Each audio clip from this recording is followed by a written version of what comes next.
Bonjour à toutes et à tous. Alors, petite vidéo aujourd'hui pour terminer le sujet de pourquoi c'est si dur d'être en couple aujourd'hui et en quoi la société actuelle défavorise finalement les relations durables et le fait de aussi pourquoi c'est si dur de rencontrer des gens qui ont encore, j'ai envie de dire, parfois des qualités nécessaires à ce que ça marche.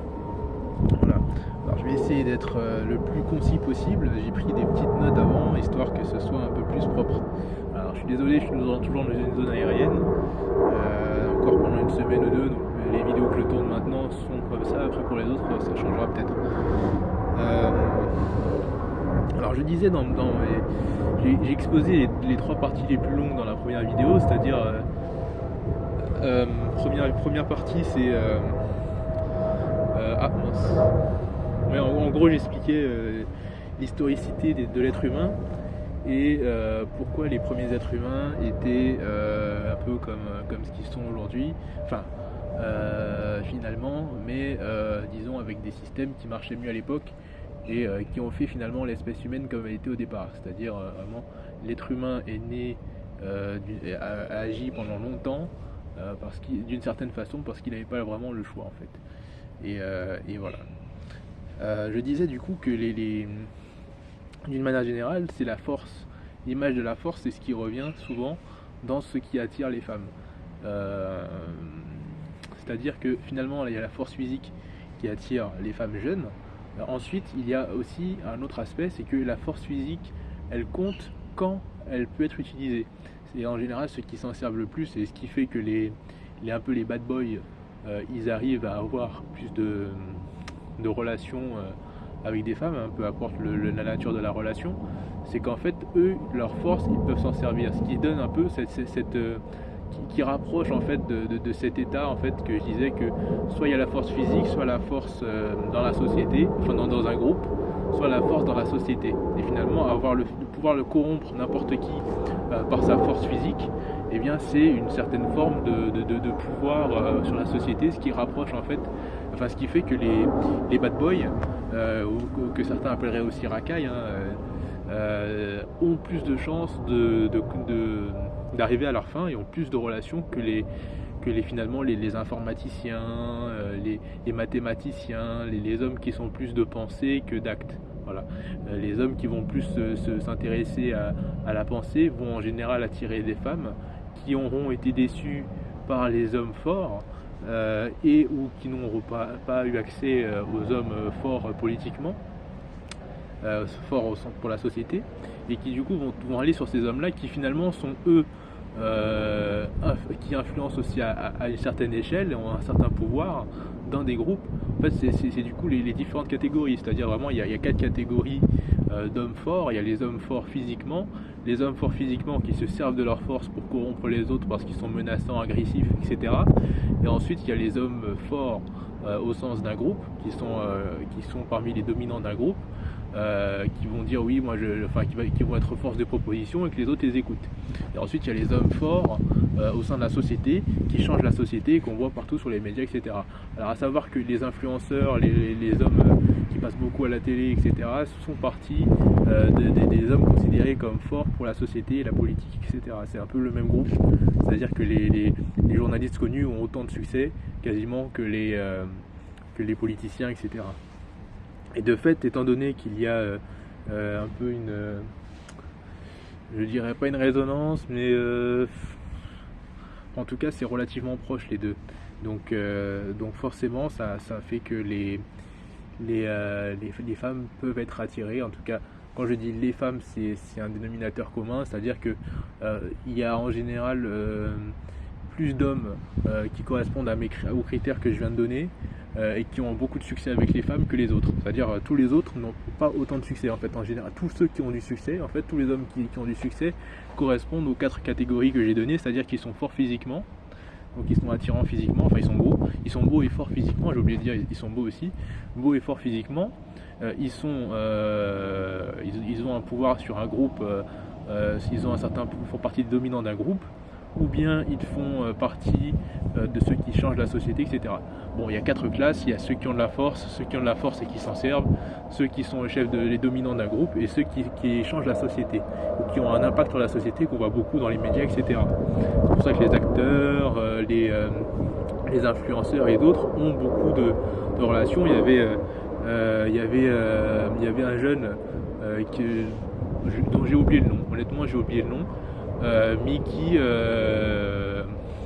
enfin de la culture populaire, dans la culture populaire il était assez connu, bon, il n'était pas non plus connu vraiment beaucoup, mais bon, il faisait des vidéos où il disait qu'il avait des relations sexuelles avec des mineurs, et même il avait filmé sur Snapchat enfin, le fait qu'il avait une relation sexuelle avec une mineure, et ça avait fait polémique, ça avait tué son image, etc. Je suis tombé justement sur une vidéo YouTube qui expliquait ce qu'il était devenu, etc. Donc en gros, il avait été arrêté pour viol après, etc.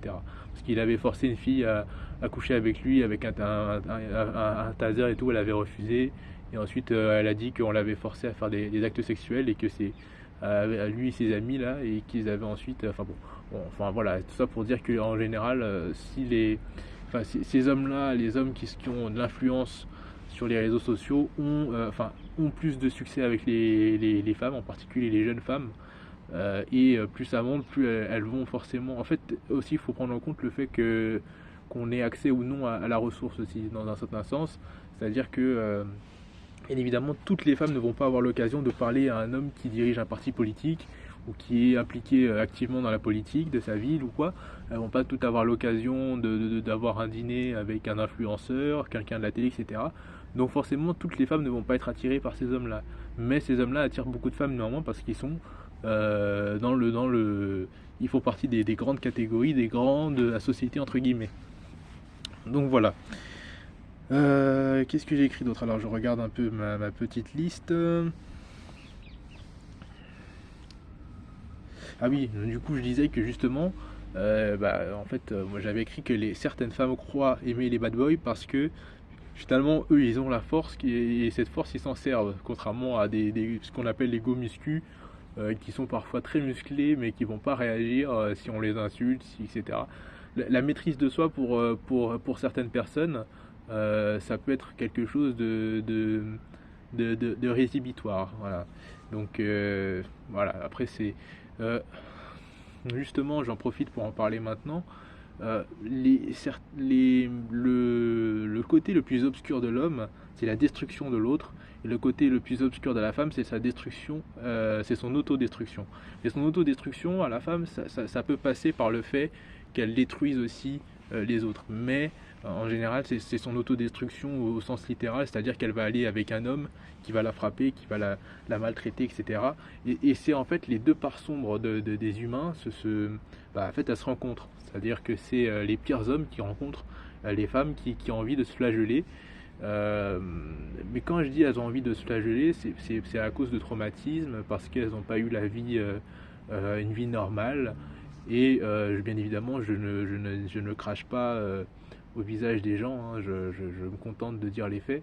C'est-à-dire que finalement, en partant de ce principe-là, hein, c'est logique que ces personnes-là croient par un certain jeu de manipulation, oui, l'homme, mais c'est toujours pareil, hein, c'est-à-dire que c'est toujours les mêmes. J'ai connu des femmes qui étaient avec des hommes violents, j'ai essayé d'en aider certaines, et le problème c'est que, bon, moi je suis pas particulièrement le genre d'homme à aimer la bagarre, premièrement, et ces hommes-là en général ils sont pour incarner la violence avec ces femmes-là, et ils incarnent la violence en fait un peu partout parfois, hein. Il y en a, ils sont très faibles physiquement, la seule personne qu'ils aient tapé dans leur vie c'était une femme, mais il y en a qui font 2 mètres de haut, plus de 90 kilos, et qui sont menaçants, insolents et stupides. Et ces hommes-là, quand ils ont leur part sombre comme ça, et qui tombent sur des femmes qui sont dans une phase d'autodestruction, malheureusement c'est difficile, hein, des fois elles se réveillent. J'en ai rencontré une qui a quitté carrément sa région pour fuir un homme comme ça, mais c'est quelque chose, voilà, quand on est dans sa part sombre, pour en sortir c'est vraiment compliqué, parce que c'est vraiment un état où en fait on vit pour cette cause en fait. C'est-à-dire que dans l'absolu, hein, c'est-à-dire que on dira oui, l'homme a une emprise sur la femme, etc. Dans ce genre de situation. Mais bah, d'ailleurs, il y a un sociologue qui disait que on est toujours, enfin, toutes les personnes qu'on côtoie, on le fait par choix. Donc, c'est-à-dire que si finalement ces hommes-là sont avec ces femmes-là, à l'instant T où ils sont violents, c'est parce que elles sont dans cette phase d'autodestruction. C'est-à-dire que certains diront oui, enfin, certaines disent ou pensent que l'homme va changer, mais l'homme ne changera pas par la femme. L'homme va changer uniquement si la société ne valide pas ses actes en fait. Voilà. Et si je dis bien si la société, mais ça inclut aussi le groupe dans lequel il est. C'est-à-dire que si tous les groupes, s'il est dans un groupe violent, il va pas quitter ses amis pour une fille en général. Déjà de une, c'est quasiment, c'est quasiment universel en fait, hein. Un homme violent ne va pas quitter tous ses amis pour une femme. En général, hein, je tiens à le dire. Il peut y avoir des exceptions, mais après ça c'est à vous d'en juger si vous êtes dans ce genre de situation. Est-ce que l'homme va renoncer à tous ses amis pour une femme? Honnêtement, j'ai connu beaucoup d'hommes très plus attachés à leur groupe d'amis d'enfance. En particulier, en fait, si c'est des amis d'enfance et que la femme, c'est une parmi beaucoup de ses conquêtes, s'il a eu beaucoup de conquêtes et que tous ses amis hommes sont des amis d'enfance, il va pas quitter ses amis. Voilà, ça c'est un cas avéré. C'est un cas que j'ai vu nombreuses fois et c'est quelque chose qui est indélébile. Par contre, un homme qui a des amis fluctuants, quelques amis d'enfance, un ou deux, qui a beaucoup d'amis agglomérés, on va dire, au fil des années, accumulés au fil des années, voilà, et bien effectivement là il y a une chance que ça arrive, et en particulier s'il n'a pas eu énormément de relations avec des femmes, relations longues j'entends. Voilà. Ensuite, qu'est-ce que j'ai écrit? Ah oui, alors alors on pourrait penser que les couples, enfin les couples vieux de maintenant, les personnes âgées, qui sont toujours mariées, on pourrait penser qu'elles ont toujours été heureuses, mais non. C'est-à-dire qu'à l'époque, pardon, à l'époque, les personnes, bah, elles avaient de l'honneur, en particulier les hommes. Ce qui veut dire que si un homme couchait avec une femme et qu'il la mettait enceinte, il devait l'assumer. Il a demandé en mariage, en général elle acceptait, et finalement il se mariait et il faisait d'autres enfants, voilà, éventuellement. Voilà, ça les hommes n'ont plus d'honneur aujourd'hui, c'est-à-dire qu'en plus, sachant que en fait, certaines catégories d'hommes ne pensent qu'au sexe, c'est-à-dire que comme je l'ai expliqué dans la vidéo précédente, ils vont favoriser finalement les relations sexuelles. En fait, ils aiment les relations sexuelles, mais ils n'aiment pas les femmes. Je ne sais pas si vous voyez ce que je veux dire, c'est-à-dire que dans le sens où alors on pourrait penser que je m'en prends aux hommes, hein, mais pas du tout. Enfin, je m'en prends quand même à certains hommes, c'est vrai, mais c'est vrai que bon voilà. Étant hors de cette catégorie, je me permets d'en parler librement. Étant donné que de toute façon je suis un homme, donc je connais bien les hommes, j'en ai rencontré beaucoup dans ma vie, d'autant plus que j'ai été dans plus d'une dizaine de pays, donc je sais très bien comment fonctionnent les hommes en général, et voilà, bon, enfin bref. Qu'est-ce que je voulais dire? Oui, voilà, c'était une question d'honneur. Alors, il y en a beaucoup aujourd'hui, je vois des gamins de 14 ans dire qu'ils agissent par honneur et par fierté. La question pour eux, l'honneur, c'est-à-dire, si on les regarde mal devant leurs amis, ils vont aller taper la personne qui regarde mal. Voilà. Ils vont aller l'insulter, etc. Pour eux, l'honneur n'est pas un honneur, c'est une question d'ego. C'est une chose négative. Et étant donné que je parle un peu de religion sur cette chaîne aussi, je tiens à rappeler qu'il est interdit aux chrétiens, par exemple, d'avoir des relations de rivalité. Et il est interdit d'être jaloux, il est interdit énormément de choses. Et si les parents font mal leur travail d'instruction, les enfants prendront des chemins tortueux. Voilà. Et du coup, voilà, bah, désolé, je tremble un peu là, tellement il fait froid en ce moment. Mais bon, du coup, là, je vais essayer de me dépêcher de finir la vidéo, parce que bon. Euh, oui, enfin bon, voilà, l'honneur, c'est quelque chose qui n'existe pas vraiment chez les jeunes. Honnêtement, en fait, plus la société, il y a un système. En fait, l'honneur, faut se dire, c'est quoi? L'honneur, c'est des valeurs qui ont été inculquées à une personne ou qu'elle s'est inculquée elle-même pour suivre une ligne de vie. Voilà, donc ça veut dire que Moi, ma mère m'a toujours dit, ne t'intéresse pas à une femme qui n'a pas une passion, qui n'est pas impliquée dans un domaine particulier, par exemple la danse, le sport ou quoi, parce que si elle n'est pas accrochée à quelque chose, il y a de grandes chances qu'elle fasse n'importe quoi de sa vie. Voilà. Donc voilà, c'était un conseil que ma mère m'a donné et j'ai envie de dire que ça pourrait s'appliquer ici. C'est-à-dire que finalement, si on n'a pas de ligne de vie, c'est-à-dire si on ne sait pas ce qu'on est, on suit un peu le mouvement des autres, qu'on ne se pose pas vraiment de questions, qu'on accepte tout finalement, qu'on est malléable, eh bien on peut aller dans n'importe quel sens. En fait, si la société elle vous emmène dans n'importe quel sens, vous n'allez rien avoir de défini vraiment, ça va être les gens qui vont vous faire en fait, plus que vous ne vous êtes fait tout seul. C'est-à-dire que moi finalement aussi, dans mon travail de recherche, j'ai j'ai essayé de découvrir ce que je voulais être finalement, mais dans le fond du fond. C'est-à-dire que je me suis dit, euh, comment sont les humains, qu'est-ce qui différencie les humains mentalement, physiquement, qu'est-ce qui fait l'identité d'une personne, etc. Tout un tas de choses. Et vraiment, enfin, pour vous donner le chemin, moi j'ai fait des recherches par rapport à mes origines en premier lieu. Et ce qui arrive en général aux personnes qui deviennent nationalistes, elles font des recherches historiques. Mais c'est pas à ça qu'on doit s'arrêter. Parce que ça c'est une erreur. C'est-à-dire que moi je pars du principe que tout ce qui a été fait dans le passé n'ayant pas été parfait, on n'a pas à s'y rattacher pour donner à la réalité aujourd'hui la saveur qu'on veut. C'est-à-dire que, étant donné que tout ce qui a été fait est un échec, dans un certain sens, hein, il y a énormément de parts d'échec, beaucoup disent d'ailleurs aujourd'hui que la perfection n'existe pas. Et moi je n'y crois pas. C'est-à-dire que pour moi en fait, selon le lieu où les humains vivent, il existe une forme de perfection de vivre. Voilà, une certaine façon de vivre qui est parfaite à cette région-là et à, je pense aussi, à un groupe ethnique en particulier.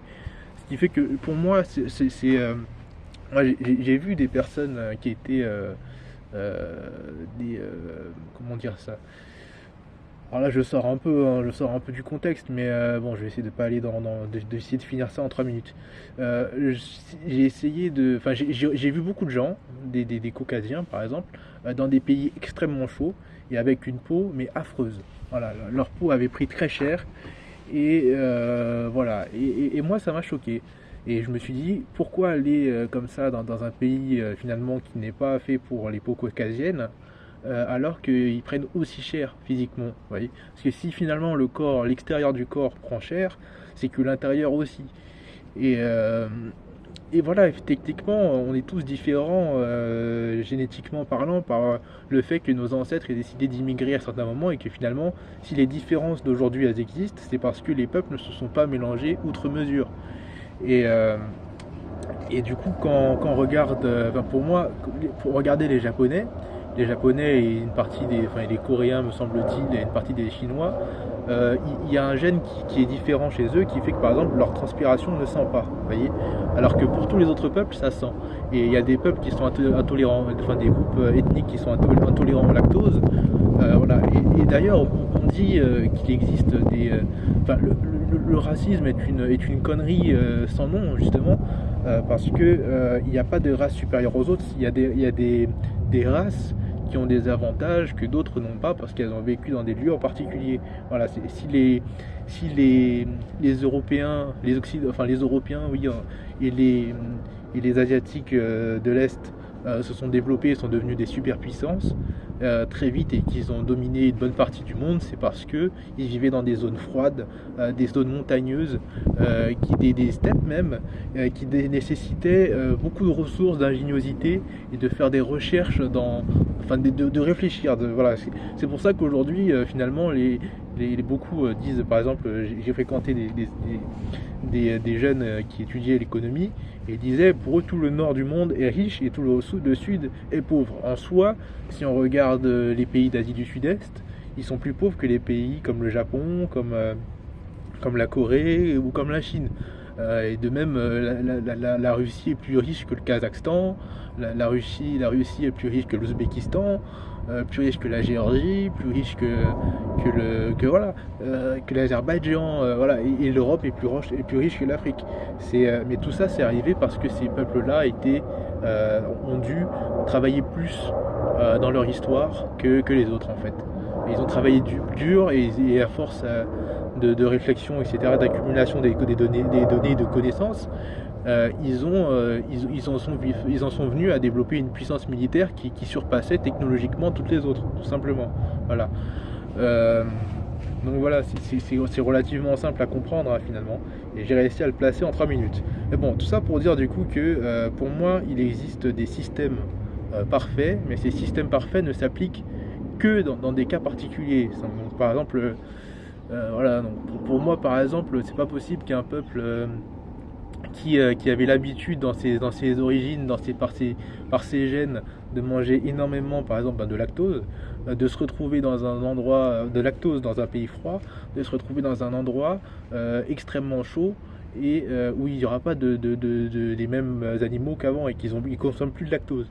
Voilà, moi je pense techniquement que c'est pas normal, que c'est contre nature. C'est un peu comme moi j'étais un grand fan d'animaux, etc. depuis que je suis petit hein, et j'ai beaucoup aimé l'histoire des dinosaures, l'histoire de bon, mais non pas la fin, mais bon voilà les animaux en général, les systèmes qu'inventent les animaux, enfin leurs capacités spéciales, la hiérarchie chez les animaux, tout ça c'est quelque chose qui m'a intéressé et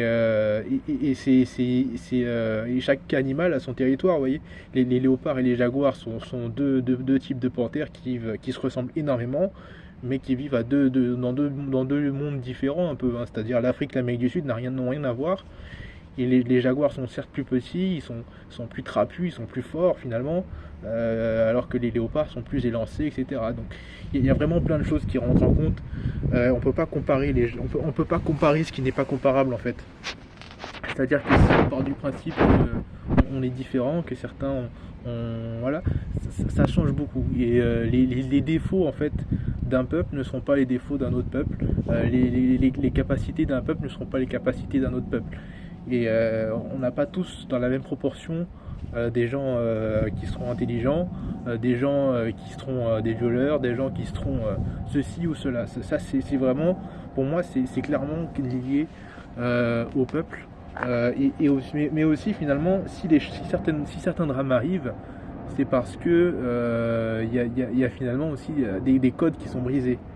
C'est-à-dire que il n'est pas normal qu'un blanc, qu'un caucasien aille dans un pays, par exemple, je sais pas moi, l'Ouzbékistan, que cet homme-là, il ramène un business des chambres de commerce international et qu'il fasse plus que tous les autres, juste parce qu'il est caucasien, vous voyez, qu'il devienne une figure importante de la société juste parce qu'il est caucasien, et que son idée, peut-être que d'autres l'ont eu dans le pays, mais que lui, ce sera le seul à réussir parce qu'il est caucasien. Parce que c'est des choses qui arrivent, mais que je ne trouve pas normales.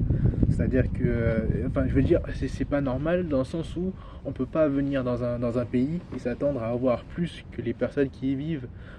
Certes, on peut devenir très fort, on peut être force de proposition, mais c'est pas non plus pour tout le monde ça. Donc ça veut dire qu'après, il y en a qui iront se plaindre justement parce que ils n'ont pas les libertés dans le pays où ils vont.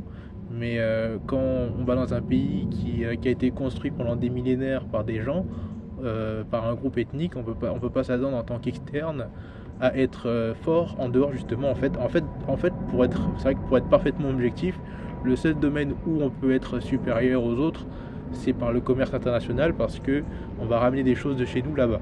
Voilà. Mais ça c'est encore voilà. Mais le commerce international est pour moi quelque chose qui n'est pas particulièrement bon. Donc je vais pas non plus en faire l'apologie ici. D'autant que c'est pas le sujet de la vidéo. Bon, enfin voilà. Donc du coup, je disais que les hommes n'ont plus d'honneur et que c'est pas quelque chose qui s'entend par des mots, ça se voit. C'est-à-dire que la situation d'un homme qui n'a pas d'honneur, ça va se voir très facilement. C'est-à-dire que dans un sens, vous regardez les fréquentations d'un homme, vous regardez quel genre de musique il écoute, quelles sont ses ambitions. Pardon. Quelles sont ses ambitions dans la vie, quelles sont les choses qu'il a déjà faites et qu'il regrette, et qu'est-ce qu'il ne regrette pas aussi, hein. Ces grands faits d'armes, vous regardez un peu tout ça, vous avez vite une idée de la personne. C'est-à-dire par exemple, vous avez un homme qui estime que sa plus grande défaite, c'est d'avoir refusé d'aller dans telle université. C'est pas pareil qu'un homme enfin, c'est pas finalement, c'est un homme qui est très attaché à une image, vous voyez. Enfin, ça en dit beaucoup. C'est-à-dire que pour lui, le fait d'avoir eu cette université, d'avoir eu une université plutôt que celle qu'il voulait, enfin d'avoir une autre université que celle qu'il voulait, finalement, s'il n'a pas d'attache particulière là-bas et que pour lui il voulait y aller par exemple par rapport à la renommée de l'université, c'est quelqu'un qui est très matérialiste, superficiel, vous voyez. Même si ça se voit pas de prime abord, dans un sens, c'est quelque chose qui ressortira petit à petit. Parce que finalement, les gens matérialistes sont des gens qui vont venir par l'envie. C'est-à-dire qu'il y a deux types de personnes dans la vie, ceux qui vont venir par envie et ceux qui vont venir par leur volonté propre, on va dire. C'est-à-dire qu'il y a des gens, ils ont besoin qu'on leur mette on leur mette une photo d'un lieu pour qu'ils aient envie d'y aller.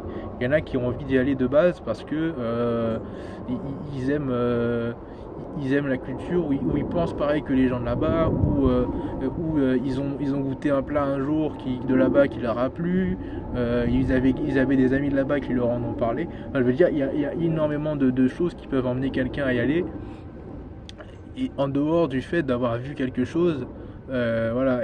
Mais en fait, j'irais plus loin que ça parce que l'exemple n'était pas très bon. Je dirais qu'en fait, le bon exemple, c'est quelqu'un qui décide d'aller quelque part parce que des gens qu'il considère meilleurs que lui ont été là-bas et ont pris des photos de ce type-là. C'est-à-dire quelqu'un qui va finalement vivre par procuration. Les gens en fait, il existe plusieurs types de profils intellectuels et selon aussi ça va définir comment cette personne accède au bonheur. C'est-à-dire qu'il existe des personnes qui vont accéder au bonheur par exemple, vous allez acheter, je sais pas moi, vous allez acheter un iPhone 15, cette personne-là, quand vous dites que vous voulez acheter une personne 15, et cette personne-là qui n'était pas intéressée par l'iPhone 15 parce que vous dites que vous auriez aimé l'avoir, lui il va l'acheter pour montrer une certaine forme de supériorité et que vous l'admiriez. Et cette personne-là, en général, les personnes qui agissent comme ça d'une manière générale, vont être attirées par le fait les choses qui peuvent attirer le regard des autres sur leurs actions. C'est des personnes qui vont vivre vraiment par le regard des autres. Voilà. Il y en a d'autres qui vont en fait elles-mêmes de base, ce qu'elles veulent, c'est acheter l'iPhone 15. Elles vont l'acheter. Voilà. Elles aiment bien les spécificités, elles aiment bien l'IA, elles aiment que sais-je dessus, l'appareil photo. Donc du coup, elles vont s'acheter. Elles savent déjà pourquoi elles le veulent. Elles savent que ça correspond à ce qu'elles ont besoin. Elles vont le prendre. Il y en a d'autres, comme j'ai dit, qui vont vivre par procuration. Voilà. Et il y en a d'autres qui vont dire, voilà, moi je veux pas d'iPhone parce que ça correspond pas à ce que je veux. Voilà, moi j'ai acheté par exemple un Sony à l'époque, un Sony Z2 parce que je voulais coder une application. Et comme désolé pour l'avion qui passe, mais bon, comme j'avais que des iPhones, je pouvais pas tester l'application. Donc du coup, j'avais besoin d'avoir un Android que j'aimais bien. Sony, c'est une marque que j'aime bien, pour pouvoir recevoir l'application et que je puisse faire mes petites affaires dessus. Voilà. Mais voilà, ça c'est un exemple, vous voyez. C'est-à-dire que on m'a pas dit oui. Il y en a pas un qui m'a donné envie d'avoir le Sony. Moi, j'aimais bien le design, j'aimais bien les fonctionnalités, et puis même, je crois, un de mes premiers téléphones était un Sony, donc du coup, j'avais beaucoup aimé. Pardon. J'avais beaucoup aimé ce téléphone-là, et du coup, voilà. Enfin, cette marque-là. Enfin bref, et comme les PlayStation, c'est Sony et tout, enfin, pour moi c'était aligné et j'aimais bien la marque en général et du coup je l'ai acheté. Et bref, en tout cas tout ça pour dire que voilà, s'il y a des gens qui vont vivre pour d'ailleurs savoir ce que vous voulez, il faut s'identifier quel genre de personne vous êtes. Est-ce que vous aimez, voilà, c'est en dehors du couple, hein, mais c'est important de le savoir quand même. Comme j'ai dit, voilà, faut savoir si vous êtes plutôt du genre à aimer vivre par l'autre, ou est-ce que vous êtes du genre à aimer vivre par vous-même. Et après, qu'est-ce que je pourrais dire aussi? Ah oui, alors après, je parlais de l'oxytocine. Alors, dans l'autre vidéo, j'ai parlé vaguement du fait que lorsqu'une femme a une relation sexuelle, enfin, que le cerveau des femmes. Alors là, je crois que je viens de voir une sauterelle en train de voler devant moi là, mais c'était tellement rapide que je suis pas certain. Enfin bref, c'était une sauterelle ou un petit oiseau, mais enfin bref. Oui, du coup, je disais que les femmes sécrètent l'oxytocine, qui est une hormone qui est, enfin, c'est l'hormone de l'attachement, et que lorsqu'une femme a une relation sexuelle, elle va développer cette hormone, sauf que son cerveau ne fait pas la différence entre si c'est son mari ou si c'est un homme parmi d'autres. Voilà, si c'est juste un coup d'un soir, quoi. Ce qui fait que finalement, elles ont plus de chances de tomber amoureuses après cette relation sexuelle. Et enfin, peu importe. Et du coup, à chaque fois quand il y a plusieurs relations sexuelles avec plusieurs hommes différents, elles vont en fait lutter à chaque fois contre elles-mêmes. C'est-à-dire que si après elles se sentent pas bien dans leur vie finalement, ou si vous vous sentez pas bien que vous êtes dans cette situation, c'est parce que finalement vous avez cette hormone contre laquelle vous luttez à chaque fois que vous changez de partenaire. Et justement, je parlais du fait que quand on est dans un groupe, on peut pas espérer changer. Enfin, en fait, quand on veut changer, en général, on s'aperçoit d'une chose. Enfin, les gens ne s'aperçoivent pas des choses comme ça toujours, mais c'est quelque chose qui est unilatéral. C'est-à-dire que quand vous avez un changement radical dans votre vie, dans votre façon d'être, dans votre façon de faire, vous allez vous allez comment dire ouais, il fait froid et en plus de ça il y a des avions qui passent là H24, ça me saoule un peu, mais qu'est-ce que j'allais dire, ah oui voilà. Alors quand vous voulez changer dans votre vie, si vous gardez les mêmes personnes et que ces personnes agissaient de la façon, font ce que vous voulez arrêter de faire, ça ne marchera pas si vous ne coupez pas les ponts. Alors moi ce que je dis c'est que si vous avez un seul groupe d'amis, ou que vous avez si vous avez un seul groupe d'amis qui agissent tous pareil en fait, hein, dans ce cas-là c'est plus compliqué, ça peut être dur de se retrouver à se faire de nouveaux amis. Et après, comme moi je l'expliquais dans une autre vidéo, se faire des amis c'est pas compliqué. C'est-à-dire que même si vous êtes dans un village, vous faites des activités, vous faites du sport ou que sais-je, si vous en faites pas déjà, vous allez vous faire des amis au sport. Voilà. Si vous êtes au travail, c'est parfaitement normal de vous faire des amis au travail. Voilà. Il y en a qui seront pas trop dans cette optique. Mais quitte à ne pas être vraiment amis au début, au moins s'inviter à prendre un verre avec un collègue, une collègue, c'est pas quelque chose de tabou.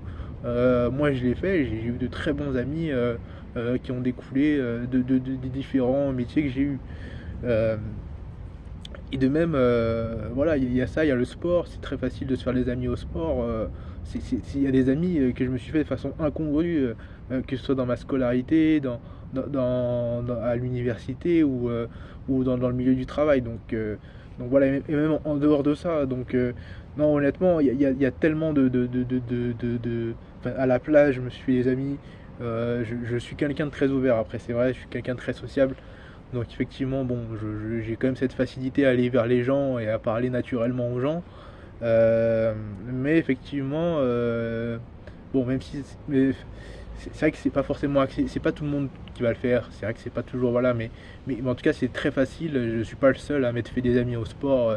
Je suis pas juste le seul à m'être fait des amis à l'université, etc. Donc voilà, ça va très vite. Vous pouvez très facilement vous faire des amis. Et en général, j'ai remarqué que les relations qui duraient moins de 2 ans, qui étaient quand même, une relation peut devenir très intense en quelques mois. Des relations, c'est-à-dire que vous fréquentez quelqu'un pendant 4 mois, 4 à 6 mois, et finalement vous gardez votre relation toute la vie. Et d'un autre côté, vous devenez un peu meilleur ami, hein, ce qui fait que moi j'ai plusieurs meilleurs amis. Et d'un autre côté, vous pouvez avoir des relations, enfin quand les relations durent moins de 2 ans et qu'il n'y a pas une certaine forme d'intensité, quand je dis une certaine forme d'intensité, c'est-à-dire que vous êtes sur la même longueur d'onde, vous partagez vraiment des opinions plus ou moins proches, ou voilà, vous vous entendez bien en tout cas, vous avez des mêmes centres d'intérêt, si ça dure au moins 2 ans, en général ça dure plus longtemps. Voilà, ça c'est un fait avéré que j'ai constaté. Mais voilà, pour se faire des amis c'est pas si compliqué, donc voilà, si on souhaite changer, c'est important de changer les personnes qui sont autour de nous. Moi comme j'ai différents amis très proches, ils sont dans différents milieux et ils pensent pas tous pareil.